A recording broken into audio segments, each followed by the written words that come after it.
আসসালামু আলাইকুম। তোমাদের জন্য আমরা গুচ্ছের রিভিশন ক্লাস নিয়েছিলাম এবং তোমাদের মডেল টেস্ট ক্লাস নিয়েছিলাম।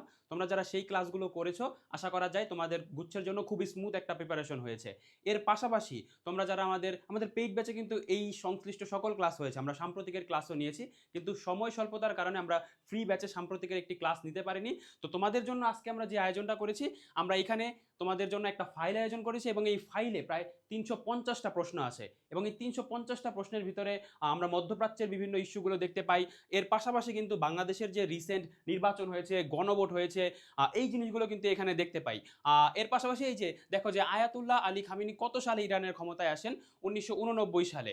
পরবর্তীতে যদি আমরা দেখি যে জিএফপি এর ২০২৬ সালের সামরিক শক্তি র্যাঙ্কিংয়ে বাংলাদেশের অবস্থান কত? ৩৭তম। অর্থাৎ এই যে স্লাইড, এখানে প্রায় ৩০টি পৃষ্ঠা আছে এবং এই ৩০টি পৃষ্ঠায় কিন্তু সকল জিনিস একদম জাতীয় আন্তর্জাতিকের সকল বিষয়গুলো কিন্তু কাভার করা হয়েছে। তোমরা যারা এই পিডিএফটি পেতে চাও, তারা স্কুল অফ এক্সেলেন্সের যে এই ভিডিওটি আছে, এই ভিডিওটি তোমাদেরকে শেয়ার করতে হবে এবং তোমাদের কমেন্ট বক্সে লিখতে হবে এসওই, তাহলে আমরা এই ফাইলটি তোমাদের ইনবক্সে পাঠিয়ে দেবো। আসসালামু আলাইকুম। তোমাদের গুচ্ছের জন্য শুভকামনা রইল।